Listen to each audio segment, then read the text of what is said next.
Hello space lovers, ఒక్కసారి ఊహించుకోండి, మీరొక ప్రశాంతమైన రాత్రి వేల నక్షత్రాలతో నిండిన ఆకాశం కింద కూర్చున్నారు. రోజు కనిపించే నక్షత్రాలు, గ్రహాలు, చుక్కలు అన్నీ మామూలే. కానీ అప్పుడే మీ కంటికి ఒక కొత్త ఆబ్జెక్ట్ కనిపించింది. అది మిగతా వాటిలా స్థిరంగా లేదు, చాలా వేగంగా కదులుతోంది. దాని దారి కూడా చాలా వింతగా, అసాధారణంగా ఉంది. మీలో కలిగిన ఆసక్తితో ఖగోళ శాస్త్రవేత్తలు దాన్ని పరిశీలించి కొన్ని రోజుల తర్వాత ఒక షాకింగ్ నిజాన్ని ప్రపంచానికి ప్రకటించారు. అది ఈ సౌర కుటుంబానికి చెందిన వస్తువు కాదు అని చెప్పారు. అవును, మీరు విన్నది నిజమే. అది మన సూర్యుడి గురుత్వాకర్షణకు లొంగి సూర్యుడి చుట్టూ తిరిగే మన సౌర కుటుంబపు వస్తువు కాదు. ఎక్కడో సుదూరంగా, మన ఊహ కూడా అందని దూరంలో ఉన్న మరో నక్షత్రం చుట్టూ తిరుగుతూ, బహుశా కొన్ని కోట్ల సంవత్సరాల క్రితం జరిగిన ఒక పెను విస్ఫోటనం వల్లనో, లేదా మరో పెద్ద గ్రహం యొక్క గురుత్వాకర్షణ దెబ్బకో తన ఇంటిని, తన సూర్యుడిని వదిలి లక్షల కోట్ల సంవత్సరాలుగా ఈ అనంత విశ్వం అనే మహాసముద్రంలో ప్రయాణిస్తూ అనుకోకుండా మన వీధిలోకి దారి తప్పిన ఒక బాటసారి అది. దాని పేరే 3I అట్లాస్. అయితే ఇది మనకు దొరికిన మొదటి ఇంటర్స్టెల్లార్ వస్తువేం కాదు.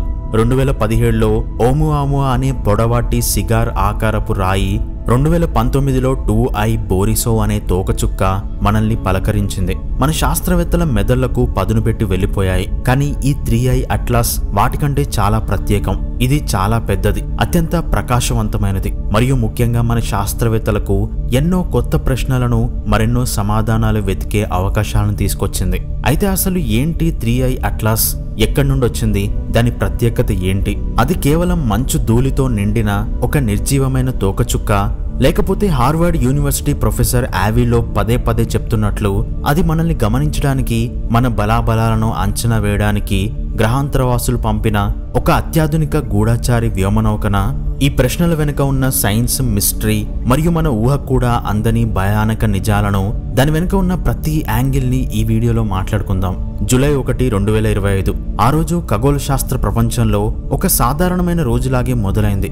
చిలీ దేశంలోని అటకామా ఎడారికి సమీపంలో ఉన్న ఎత్తైన కొండపై ఉన్న అట్లాస్ టెలిస్కోప్ తన రోజువారి పనిలో నిమగ్నమై ఉంది.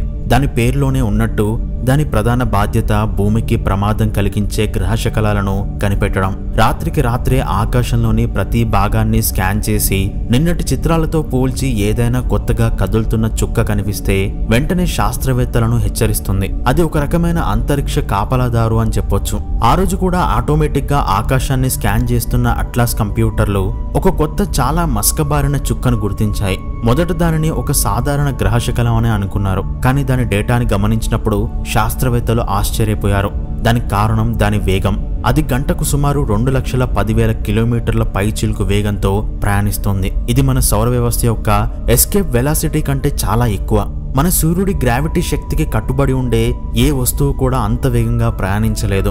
అయితే వాళ్ళు దాన్ని ఇంకా డీప్ గా దాని ట్రాజెక్టరీని పరిశీలించినప్పుడు అసలు విషయం స్పష్టంగా బయటపడింది. అది మన సూర్యుడి చుట్టూ తిరిగే గ్రహాల్లాగా ఎలిప్టికల్ ఆర్బిట్ లో తిరగడం లేదు. దాని ఆర్బిట్ అనేది హైపర్బోలిక్ గా ఉంది. హైపర్బోలిక్ అంటే సింపుల్ గా అర్థం చేసుకోవాలి అంటే, ఎగ్జాంపుల్ కి ఒక అయస్కాంతాన్ని టేబుల్ మీద పెట్టి దానికి కొంచెం దూరంగా ఒక ఇనుప గుండును నెమ్మదిగా దొర్లించండి. అది అయస్కాంతం దగ్గరికి రాగానే దాని ఆకర్షణకు లోనై దాని చుట్టూ తిరగడం మొదలు పెడుతుంది, లేదా దానికి అతుక్కుపోతుంది. ఇది మన సౌర వ్యవస్థలోని గ్రహాలు తోకచుక్కలు లాంటిది. అప్పుడు అదే ఇనుప గుండును ఒక తుపాకీలో పెట్టి ఆ అయస్కాంతం పక్క నుండి అత్యంత వేగంగా పేల్చండి. ఆ బుల్లెట్ అనేది అయస్కాంత ఆకర్షణ వల్ల కొద్దిగా వంగుతుంది. కానీ దాని వేగం ముందు ఆ ఆకర్షణ శక్తి సరిపోక అది తన దారిన తాను దూసుకుపోతుంది. 3I అట్లాస్ సరిగ్గా ఇలాగే ప్రవర్తిస్తుంది. ఇది మన సూర్యుడి ఆకర్షణ కూడా లెక్క చేయకుండా మన సౌర వ్యవస్థలోకి ఒక బుల్లెట్లా దూసుకొచ్చి సూర్యుడి దగ్గర ఒక యూటర్న్ తీసుకొని మళ్ళీ అదే వేగంతో బయటకు అనంత విశ్వంలోకి దూసుకుపోతుంది. సో ఈ ఒక్క విషయం చాలు అది ఇంటర్స్టెల్లార్ ఆబ్జెక్ట్ అని నిర్ధారించడానికి. ఈ వార్త తెలిసిన వెంటనే ప్రపంచవ్యాప్తంగా ఉన్న ఖగోళ శాస్త్రవేత్తల దృష్టి మొత్తం దాని మీదనే పడింది. హవాయిలోని మౌనకియా, ఆరిజోనాలోని కిడ్పిగ్, కెనడా, ఫ్రాన్స్ హవాయి టెలిస్కోప్, ఇలా అనేక ప్రాంతాల్లో పెద్ద పెద్ద టెలిస్కోప్లు వాళ్ళ పనులన్నీ పక్కన పెట్టి దానివైపు తిరిగాయి. ప్రతి ఒక్కరూ దాని వేగాన్ని, దాని హైపర్బోలిక్ ఆర్బిట్ ను కన్ఫర్మ్ చేశారు. అప్పుడు దానికి అధికారికంగా పేరు పెట్టారు 3I అట్లాస్. 3I అంటే ఇది మనం కనుక్కున్న 3వ ఇంటర్స్టెల్లార్ ఆబ్జెక్ట్. అట్లాస్ అంటే దీన్ని కనుక్కున్న టెలిస్కోప్ పేరు. అయితే దాన్ని కొన్ని రోజులు గమనించిన తర్వాత దాని చుట్టూ ఒక డస్ట్ క్లౌడ్ లాంటిది కనిపించింది. దాంతో అది కేవలం ఒక అంతరిక్ష రాయి మాత్రమే కాదు, అది ఒక తోకచుక్క అని తెలిసింది. అందుకే దానికి ఇంకొక పేరు కూడా ఇచ్చారు. ఇక్కడ C అంటే కామెట్ అని అర్థం. అందరూ ఒక గ్రహశకలం కోసం వెతుకుతుంటే యావత్ ఖగోళ శాస్త్రానికే ఒక పెద్ద సంపద దొరికింది. తనతో పాటు ఏ రహస్యాలను మోసుకొచ్చిందో తెలుసుకోవాలని ఉత్కంఠ అందరిలో మొదలైంది. ఎందుకంటే మనం ఇంతకుముందు చూసిన ఓమువామువా, బోరిసోవ్లతో పోలిస్తే 3i అట్లాస్ అనేది ఒక సూపర్ స్టార్ లాంటిది. దానికి కొన్ని కారణాలున్నాయి. ఓమువామువా కేవలం ఒక ఫుట్బాల్ మైదానం అంతా సుమారు 400 మీటర్ల పొడవున్న ఒక సిగార్ ఆకారపు రాయి. అండ్ బోరిసోవ్ కూడా 1 కిలోమీటర్ కంటే తక్కువ వ్యాసంతో ఉన్న ఒక చిన్న తోకచుక్క. కానీ అట్లాస్ ఒక రాక్షసుడు. దాని న్యూక్లియస్ సుమారు 7 నుండి 11 కిలోమీటర్లు ఉంటుందని అంచనా. అంటే దాదాపు ఎవరెస్ట్ పర్వతం కన్నా పెద్దది. అందుకే ఇది అంత స్పెషల్ అని చెప్పొచ్చు. అయితే ఇది ఇంత పెద్దగా ఉండడం వల్ల లాభం ఏంటంటే వస్తువు ఎంత పెద్దగా ఉంటే అంత ఎక్కువ సూర్యకాంతిని రిఫ్లెక్ట్ చేస్తుంది, కాబట్టి ప్రకాశవంతంగా కనిపిస్తుంది. దీనివల్ల చాలా మంది దగ్గర పెద్ద పెద్ద టెలిస్కోపులు లేకున్నా సరే చిన్న టెలిస్కోపులతో కూడా దీని మీద రీసెర్చ్ చేయొచ్చు. దాని సైజు పెద్దగా ఉండడం వల్ల అది సూర్యుడి వేడికి గురైనప్పుడు దాని నుండి ఎక్కువ మోతాదులో వాయువులు, ధూళి బయటకు వస్తాయి. ఈ ధూళిని, వాయువులను జేమ్స్ వెబ్ టెలిస్కోపులతో అనలైజ్ చేస్తే అది ఏ పదార్థాలతో తయారైందో ఖచ్చితంగా చెప్పొచ్చు. అంటే అది పుట్టిన నక్షత్ర మండలంలో ఎలాంటి రసాయనాలు ఎంత రేషియోలో ఉన్నాయో కూడా మనకు డైరెక్ట్గా తెలుస్తుంది. అయితే లక్షల సంవత్సరాల పాటు నక్షత్రాల మధ్య ఉన్న శూన్యంలో ప్రయాణించడం అంటే మాటలు కాదు. ఆ ప్రయాణంలో అంతరిక్ష ధూళి అంటే ఇంటర్స్టెల్లార్ డస్ట్ నిరంతరం ఒక వస్తువును సానపెట్టినట్టు అరగదీస్తుంది. ఒక చిన్న వస్తువు అయితే ఈ ప్రయాణంలో పూర్తిగా ఆవిరైపోయే ప్రమాదం ఉంది. కానీ అట్లాస్ ఇంత పెద్దదిగా ఉండడం వల్లే అది ఈ సుదీర్ఘ ప్రయాణాన్ని తట్టుకొని మన వరకు రాగలిగింది. ఫస్ట్ టైం ఓమువామువా అని చూసినప్పుడు ఖగోళ శాస్త్రవేత్తలందరూ కన్ఫ్యూజ్ అయ్యారు. ఎందుకంటే అది ఒక రాయిలా ఉంది, దానికి తోకలేదు. కానీ తోకచుక్కలా దాని స్పీడ్ అనేది మారుతూ వచ్చింది. అంటే దానికి నాన్ గ్రావిటేషనల్ యాక్సిలరేషన్ ఉంది. సో దానికి రీజన్ ఏంటో ఎవరికి అర్థం కాలేదు. దాని నుండి ఏ వాయువులు బయటికి రావడం లేదు. మరి దాని వేగం ఎందుకు పెరుగుతుంది అని అందరూ అనుకున్నారు. ఈ మిస్టరీ వల్లే ఆవిలోబ్ అనే ప్రొఫెసర్లు అదొక ఏలియన్ టెక్నాలజీ అని వాదించారు. కానీ అట్లాస్ విషయంలో అలాంటి కన్ఫ్యూజన్ లేదు. ఇదొక క్లాసిక్ తోకచుక్కలా ప్రవర్తిస్తుంది. అండ్ దాని మీద నీరు, carbon dioxide, carbon monoxide, ammonia లాంటివి సాలిడ్ రూపంలో రాళ్లతో తయారై ఉంది. అది సూర్యుడికి దగ్గరయ్యే కొద్దీ సూర్యరశ్మి వేడికి ఆ మంచు నేరుగా సాలిడ్ నుండి గ్యాస్ రూపంలోకి మారుతుంది. దీన్ని సబ్లిమేషన్ అంటారు. ఈ ప్రక్రియలో మంచుతో పాటు లోపల చిక్కుకున్న ధూళి కణాలు కూడా బయటికి అత్యంత వేగంగా బయటకు వస్తాయి. ఇవన్నీ కలిసి ఆ తోకచుక్క చుట్టూ ఒక పెద్ద ప్రకాశవంతమైన మేఘాన్ని ఏర్పరుస్తాయి. దీన్నే కోమా అంటారు. ఈ కోమా ఇప్పటికే కొన్ని వేల కిలోమీటర్ల డయామీటర్ తో ఏర్పడింది. అక్టోబర్ 2025లో ఇది సూర్యుడికి అత్యంత సమీపంగా వచ్చినప్పుడు ఈ కోమా ఇంకా పెద్దదై లక్షల కిలోమీటర్ల పొడవైన అందమైన తోకచుక్కని ఏర్పరుస్తుందని శాస్త్రవేత్తలు అంచనా వేస్తున్నారు. జేమ్స్ వెబ్ టెలిస్కోప్ తన స్పెక్ట్రోగ్రాఫ్తో ఈ కోమాను గమనించింది. అందులో నీటి ఆవిరి మరియు సిలికేట్ ఖనిజాల ఉనికిని ఇప్పటికే కన్ఫర్మ్ చేసింది. ఆ పరాయి నక్షత్ర మండలంలోని నీరు మన నీటిలాగే ఉందా లేక ఏమైనా తేడాలున్నాయా అనేది జీవం పుట్టుకకు సంబంధించిన ఫండమెంటల్ క్వశ్చన్స్ కి ఆన్సర్ చెప్తుంది. అయితే ఇంతకీ ఈ తోకచుక్క ఎక్కడి నుండి వచ్చింది అని చెప్పడానికి శాస్త్రవేత్తలు అది ప్రయాణించిన మార్గాన్ని మోస్ట్ పవర్ఫుల్ కంప్యూటర్లలో దీన్ని బ్యాక్ ట్రేసింగ్ చేశారు. దాని ప్రకారం ఇది మన పాలపుంతలోని థిక్ డిస్క్ అనే ప్రాంతం నుండి వచ్చినట్టు తెలుస్తుంది. అంటే మన గెలాక్సీ ఒక చపాతీలా ఉంటే దానికి 2 భాగాలుంటాయి. ముందుగా థిన్ డిస్క్ అంటే ఇది పాలపుంతలోని పలుచని ప్రధాన భాగం. మన సూర్యుడు లాంటి కొత్త యంగ్ నక్షత్రాలు అంటే సుమారు 4.5 బిలియన్ సంవత్సరాల వయసుండేవి ఇక్కడే ఎక్కువగా ఉంటాయి. ఇక్కడ నక్షత్రాల మధ్య ధూళి, వాయువులు ఎక్కువగా ఉండి నిరంతరం కొత్త నక్షత్రాలు పుడుతూ ఉంటాయి. అండ్ రెండో భాగం థిక్ డిస్క్. ఇది పాలపుంతలోని మందమైన పాత పొర. ఇక్కడ చాలా పురాతనమైన నక్షత్రాలు ఉంటాయి. వీటి వయసు 7 నుండి 10 బిలియన్ సంవత్సరాల వరకు ఉంటుంది. ఈ నక్షత్రాలు ఒకప్పుడు వేర్వేరు గెలాక్సీలు కలిసిపోయి మిక్స్ అవ్వడం వల్ల ఇక్కడికి చేరుండొచ్చు. అండ్ ఇవి రసాయనికంగా కూడా చాలా డిఫరెంట్ గా ఉంటాయి. అయితే అట్లాస్ ఈ థిక్ డిస్క్ నుండి వచ్చిందంటే దాని వయసు కూడా చాలా ఎక్కువగా ఉండే అవకాశం ఉంది. మన సౌర వ్యవస్థ కేవలం 4.5 బిలియన్ సంవత్సరాలు. అంటే ఈ తోకచుక్క మన సూర్యుడు మన భూమి పుట్టక ముందే ఎప్పుడో బిలియన్ల సంవత్సరాల క్రితం ఏర్పడి అప్పటి నుండి ఈ విశ్వంలో ప్రయాణిస్తూ ఉండొచ్చు. ఇది నిజంగా ఒక టైం క్యాప్సూల్ లాంటిది. మన యూనివర్స్ మొదట్లో ఎలా ఉండేదో, పురాతన నక్షత్ర మండలాల్లోని రసాయన మిశ్రమాల గురించి చాలా కీలకమైన సమాచారాన్ని కూడా మనకిస్తుంది. అది పుట్టిన నక్షత్ర మండలంలో మనకంటే ఎక్కువ బరువైన ఎలిమెంట్స్ ఉన్నాయా లేక తక్కువ ఉన్నాయా? ఈ ప్రశ్నలకు సమాధానం గెలాక్సీల పరిణామ క్రమాన్ని అర్థం చేసుకోవడానికి సహాయపడుతుంది. అయితే ఇక్కడ వరకు బాగానే ఉంది, కానీ దీని కథ ఇక్కడే మలుపు తీసుకుంటుంది. ఒకవైపు శాస్త్రవేత్తలందరూ దీన్ని ఒక అద్భుతమైన తోకచుక్కగా చూస్తూ దాని నుండి ఏం నేర్చుకోవచ్చా అని ఆరాటపడుతుంటే మరోవైపు హార్వర్డ్ యూనివర్సిటీకి చెందిన మోస్ట్ కాంట్రవర్షియల్ ఆస్ట్రోఫిజిసిస్ట్ యావీ లోబ్ దీని మీద ఒక ఇంట్రెస్టింగ్ కామెంట్ చేశాడు. అది కేవలం తోకచుక్క కాకపోవచ్చు, మనం చూస్తున్నది బహుశా ఒక మాయ కావచ్చు, అది మనల్ని గమనించడానికి వచ్చిన ఒక గ్రహాంతర టెక్నాలజీ కావచ్చు అన్నాడు. అయితే ఇంతకీ ఈ యావీ లోబ్ ఎవరు, ఆయన ఎందుకు అలా చెప్తున్నాడు అని అనిపిస్తుంది. అయితే యావీ లోబ్ ఒక మామూలు శాస్త్రవేత్త కాదు. ఆయన హార్వర్డ్ ఆస్ట్రానమీ డిపార్ట్మెంట్ కి ఎక్కువ కాలం చైర్మన్ గా పనిచేశారు. అంతేకాదు ఆయన ఎన్నో రీసెర్చ్ పేపర్స్ ని కూడా పబ్లిష్ చేశారు. ప్రజెంట్ అదే హార్వర్డ్ యూనివర్సిటీలో గ్రహాంతర టెక్నాలజీకి సంబంధించిన ఎవిడెన్సెస్ మీద గెలీలియో ప్రాజెక్ట్ కి హెడ్ గా పనిచేస్తున్నాడు.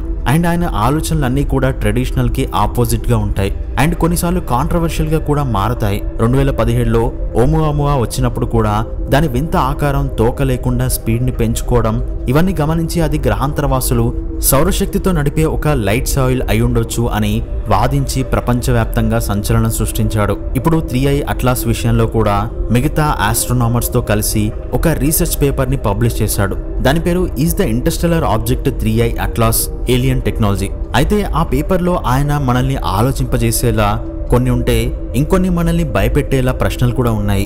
ముందుగా ఈ తోకచుక్క మన సౌర కుటుంబంలోకి రావడం అనేది నిజంగా ఒక కోఇన్సిడెన్స్ మాత్రమేనా అనేది ఆయన ప్రశ్న. ఎందుకంటే ఈ తోకచుక్క ట్రావెల్ చేసే ట్రాజెక్టరీ అనేది చాలా విచిత్రంగా ఉంది. అది మన సౌర వ్యవస్థలో ప్రయాణిస్తూ జూపిటర్, మార్స్ మరియు వీనస్ గ్రహాలకు సేఫెస్ట్ డిస్టెన్స్ నుండి వెళ్తుంది. సో ఇది కేవలం యాదృచ్ఛికంగా జరిగిందా, లేక ఆ గ్రహాలను దగ్గర నుండి స్కాన్ చేయడానికి వీలుగా కావాలనే ఆ మార్గాన్ని ఎంచుకుందా? ఇక్కడ క్వశ్చన్ ఎందుకంటే జూపిటర్ యొక్క శక్తివంతమైన అయస్కాంత క్షేత్రం అండ్ మార్స్ పై జీవం యొక్క ఆనవాళ్లు, అలాగే వీనస్ పై జరిగిన రన్అవే గ్రీన్ హౌస్ ఎఫెక్ట్, వీటన్నిటి గురించి తెలుసుకోవడానికి బెస్ట్ రూట్ ఇదే. సో ఆ కామెట్ ఇదే రూట్ లో రావడం అనేది యాదృచ్ఛికమేనా అనే అనుమానం మొదలైంది. ఎందుకంటే ఒకవేళ అది గ్రహాంతర గూఢచారి అయితే దాని లోపల ఉన్న టెక్నాలజీని దాచిపెట్టుకోవడానికి ఒక సాధారణ తోకచుక్కలను నటిస్తూ దాని చుట్టూ ఉన్న డస్ట్ క్లౌడ్ వెనుక దాని ఏలియన్ టెక్నాలజీతో ఉన్న సెన్సార్లు కానీ దాని మెటీరియల్ ని కూడా హైడ్ చేసుకోవచ్చు. అయితే ఇంతలా ఆ తోకచుక్కను అనుమానించాల్సిన అవసరం ఏంటి అని మనం అనుకోవచ్చు. అయితే ఇక్కడే యావీ లోబ్ వాదన భయానకంగా మారుతుంది. ఆయన చైనీస్ సైన్స్ ఫిక్షన్ రచయిత సిక్సిన్ లియూ రాసిన 3 బాడీ ప్రాబ్లం బుక్స్ లో ఉండే డార్క్ ఫారెస్ట్ సిద్ధాంతాన్ని సీరియస్ గా తీసుకోవాలని చెప్తున్నాడు. డార్క్ ఫారెస్ట్ సిద్ధాంతం ప్రకారం మన విశ్వం అనేది ఒక దట్టమైన చీకటి అడవి లాంటిది అనుకుంటే, అడవిలో బ్రతకాలి అంటే మనకు కనిపించిన వాటిని వేటాడాలి. ఒకవేళ మనకు వేటాడడం రాకపోతే కనీసం దాక్కునే తెలివైన ఉండాలి. ఎందుకంటే వేటగాళ్ళకి చిక్కితే మనమే వాళ్ళకి బలి అవుతాం కాబట్టి. సో సింపుల్, మన యూనివర్స్ ఒక డార్క్ ఫారెస్ట్ లాంటిది కాబట్టి ఏలియన్స్ తమ కంటే అడ్వాన్స్డ్ మనుషులొచ్చి వాళ్ళని అంతం చేస్తారని అనుకుంటారు. కాబట్టి యూనివర్స్ లో ఎవరైనా ఉన్నారా అని వెతకకుండా సైలెంట్ గా ఉండడం బెటర్ అనుకుంటారు. అండ్ మనకన్నా అడ్వాన్స్డ్ ఏలియన్స్ ముందుగానే వస్తారేమో అని వాళ్ళే వెళ్ళి ఇంకొక నాగరికతను అంతం చేస్తారు. ఎందుకంటే మన యూనివర్స్ లో జీవానికి అనుకూలించే గ్రహాలు తక్కువగా ఉంటే గ్రహాంతర వాసుల మధ్య వాటి కోసం పోటీ ఎప్పటికైనా తప్పదు. సో ఇక్కడ ఎవరు ఎవరిని నమ్మరు. ఎందుకంటే ఏలియన్స్ మంచివాళ్ళో చెడ్డవాళ్ళో ఎవరికీ తెలియదు. కాబట్టి ఇదే సిద్ధాంతాన్ని బట్టి ఒకవేళ అట్లాస్ నిజంగానే ఒక గూఢాచారి అయితే అది మనల్ని గమనించి మన ఉనికిని, మన టెక్నాలజీ గురించి ఇన్ఫర్మేషన్ ఎవరికైనా పంపించవచ్చు. అండ్ వాళ్ళు డార్క్ ఫారెస్ట్ సిద్ధాంతం ప్రకారం మనల్ని శత్రువులుగా అనుకుంటే మానవజాతి భవిష్యత్తు ప్రమాదంలో పడ్డట్టే అని హెచ్చరిస్తున్నాడు. అయితే యావీ లోబ్ చెప్పేది వినడానికి ఇంట్రెస్టింగ్ గా సినిమా కథలా ఉన్నా సరే మెజారిటీ శాస్త్రవేత్తలు దీన్ని తీవ్రంగా వ్యతిరేకిస్తున్నారు. ఎందుకంటే యాక్సమ్ రేజర్ సైన్స్ లో ఇది ఒక ఫండమెంటల్ సూత్రం. అంటే ఏదైనా ఒక విషయానికి 2 రకాల ఎక్స్ప్లెనేషన్స్ ఉన్నప్పుడు తక్కువ ఇమాజినేషన్స్ ఉన్న సింపుల్ ఎక్స్ప్లెనేషన్ అనేది నిజమయ్యే ఛాన్స్ ఉంటుంది. ఎగ్జాంపుల్ కి మీ ఇంట్లో రాత్రి ఒక శబ్దం వస్తే అది గాలికి కిటికీ కొట్టుకున్న శబ్దం అనుకోవడం సింపుల్ ఎక్స్ప్లెనేషన్, కానీ దెయ్యం వచ్చి శబ్దం చేసింది అనుకోవడం కాంప్లెక్స్ ఎక్స్ప్లెనేషన్. అండ్ అట్లాస్ విషయంలో అది వేరే నక్షత్ర మండలం నుండి వచ్చిన ఒక సాధారణ తోకచుక్క అనేది సింపుల్ ఎక్స్ప్లెనేషన్. అండ్ అది గ్రహాంతరవాసులు పంపిన గూఢాచారి అది తోకచుక్కలా నటిస్తుంది అనేది చాలా ఊహలతో కాంప్లికేషన్స్ తో ఉండే ఎక్స్ప్లెనేషన్. అండ్ దానికి ఎలాంటి డైరెక్ట్ ఎవిడెన్స్ లేదు. సో దీన్నే యాక్సమ్ రేజర్ అంటారు. అండ్ ఈ తోకచుక్క బిహేవియర్ లో ఎలాంటి తేడా లేదు. ఎందుకంటే దాని రంగు, దాని చుట్టూ ఏర్పడుతున్న కోమ, దాని నుండి వెలువడుతున్న వాయువులు అన్ని మన సౌర వ్యవస్థలోని ఆర్ట్ క్లౌడ్ నుండి వచ్చే తోకచుక్కల్లాగానే ఉన్నాయి. జేమ్స్ వెబ్ టెలిస్కోప్ కలెక్ట్ చేసిన స్పెక్ట్రల్ డేటా అనేది అందులో నీటి ఆవిరి మరియు సిలికేట్ ఖనిజాలు ఉన్నాయని స్పష్టంగా చూపించింది. ఇవి తోకచుక్కల్లో సర్వసాధారణంగా ఉండే పదార్థాలే. ఏలియన్ టెక్నాలజీకి సంబంధించిన అసాధారణమైన రేడియో సిగ్నల్స్ కానీ అందులో మెటల్స్ ఉన్నట్టు గానీ ఏమాత్రం కనపడలేదు. మన గెలాక్సీలో వందల బిలియన్ల నక్షత్రాలున్నాయి. ప్రతి నక్షత్ర మండలం ఏర్పడేటప్పుడు కొన్ని కోట్ల తోకచుక్కలు గ్రహశకలాలు ఏర్పడి గ్రావిటీ ప్రభావం వల్ల బయటకు విసిరేయబడతాయి. అలా విసిరివేయబడ్డ ట్రిలియన్ల కొద్ది వస్తువులు నక్షత్రాల మధ్య నిరంతరం ప్రయాణిస్తూనే ఉంటాయి. వాటిలో కొన్ని యాదృచ్ఛికంగా మన సౌర వ్యవస్థలోకి రావడం చాలా సహజమైన విషయం. అలా కాకుండా ఒక గ్రహాంతర నాగరికత మనల్ని లక్ష్యంగా చేసుకునే ఒక ప్రోబ్ను పంపడానికి మ్యాథమెటికల్ గా చాలా ప్రాబబిలిటీ తక్కువగా ఉంటుంది. కాబట్టి ప్రస్తుతానికి అట్లాస్ ఒక గ్రహాంతర వ్యోమనౌక అనడానికి పెద్దగా ఆధారాలు లేవు. కానీ ఆవిలోబ్ లాంటి శాస్త్రవేత్తలు ఇలాంటి ప్రశ్నలను లేవనెత్తడం వల్ల మనకు ఒక మంచి జరుగుతుంది. ఒకవేళ నిజంగా ఏదైనా వింత కనిపిస్తే దాన్ని డిటెక్ట్ చేయడానికి మనం రెడీగా ఉంటాం. ఎందుకంటే ఏ క్షణంలో ఏం జరుగుతుందో చెప్పలేం. ఈ తోకచుక్క అనేది సెజిటేరియస్ కాన్స్టలేషన్ నుండి వచ్చింది. అంటే ధనస్సు రాశి నుండి మన సోలార్ సిస్టమ్ లోకి ప్రవేశించింది. ప్రెజెంట్ జూపిటర్ మార్స్ మధ్యలో ప్రయాణిస్తోంది. అక్టోబర్ 29, 2025న ఇది సూర్యుడికి అత్యంత దగ్గరగా వస్తుంది. అంటే సుమారు 20 కోట్ల కిలోమీటర్ల దూరం వరకు వస్తుంది. అప్పుడు సూర్యుడి వేడికి దాని తోక అత్యంత ప్రకాశవంతంగా పొడవుగా కనిపిస్తుంది. మంచి టెలిస్కోప్ ఉంటే దాని నుండి వచ్చే కలర్స్ ని అండ్ దాని స్ట్రక్చర్ ని కూడా ఈజీగా చూడొచ్చు. డిసెంబర్ 2025లో అది సూర్యుడి చుట్టూ తిరిగి వెళ్లే మార్గంలో భూమికి దగ్గరగా వస్తుంది. దగ్గరగా అంటే నిజంగా దగ్గరగా అని కాదు. అప్పుడు కూడా దానికి మన భూమికి మధ్య సుమారు 27 కోట్ల కిలోమీటర్ల దూరం ఉంటుంది. కాబట్టి మనకు దానివల్ల ఎలాంటి ప్రమాదం లేదు. ఆ సమయంలో దాని మ్యాగ్నిట్యూడ్ సుమారు 18.5 ఉంటుంది. అంటే అది చాలా మసగ్గా కనిపిస్తుంది. పెద్ద పెద్ద టెలిస్కోప్లు ఉన్న ఖగోళ శాస్త్రవేత్తలు మాత్రమే దాన్ని చూడగలుగుతారు. ప్రపంచవ్యాప్తంగా ఉన్న ప్రొఫెషనల్ అబ్జర్వేటరీస్తో పాటు ఖగోళ శాస్త్రవేత్తలు కూడా వాళ్ళ టెలిస్కోప్లతో దీన్ని రోజు ఫోటోలు తీస్తూ దాని బ్రైట్నెస్ లో అండ్ దాని షేప్ లో వస్తున్న మార్పులను రికార్డ్ చేస్తున్నారు. ఎందుకంటే ఈ డేటా అంతా శాస్త్రవేత్తలకు చాలా ఉపయోగపడుతుంది. ఒకవేళ అది అనుకోకుండా ముక్కలైతే లేదా దాని బ్రైట్నెస్ లో సడన్ చేంజ్ వస్తే ప్రజెంట్ వాళ్ళు రికార్డ్ చేస్తున్న డేటాతో కంపేర్ చేస్తేనే తెలిసిపోతుంది. 2026 తర్వాత అది మన సౌర వ్యవస్థ యొక్క బయటి అంచులకు ప్రయాణించి నెప్ట్యూన్ కక్షను దాటి నెమ్మదిగా మసకబారి చివరికి మన దగ్గరున్న పవర్ఫుల్ టెలిస్కోప్లకు కూడా అందని చీకటిలోకి వెళ్ళిపోతుంది. అండ్ అది ఇంకొక నక్షత్రాన్ని చేరుకోవాలి అంటే అది మళ్ళీ కొన్ని లక్షల సంవత్సరాల పాటు ఈ నక్షత్రాల మధ్య ఉన్న శూన్యంలో ఒంటరిగానే ప్రయాణించాలి. 3i అట్లాస్ కథ కేవలం ఒక తోకచుక్క కథ కాదు. ఇది మన ఉనికి గురించి, విశ్వంలో మన స్థానం గురించి మనల్ని మనం ప్రశ్నించుకునేలా చేసే ఒక కారకం. నిజానికి మనం మన సౌర కుటుంబాన్ని ఒక స్పెషల్ ప్లేస్ గా అంటే ఒక ఐలాండ్ గా అనుకుంటాం. కానీ అట్లాస్ లాంటి ఇంటర్స్టెల్లర్ ఆబ్జెక్ట్ మనకు గుర్తు చేసేది ఏంటంటే మన గెలాక్సీలోని నక్షత్రాలన్నీ ఒకదానితో ఒకటి కనెక్ట్ అయి ఉన్నాయి అని.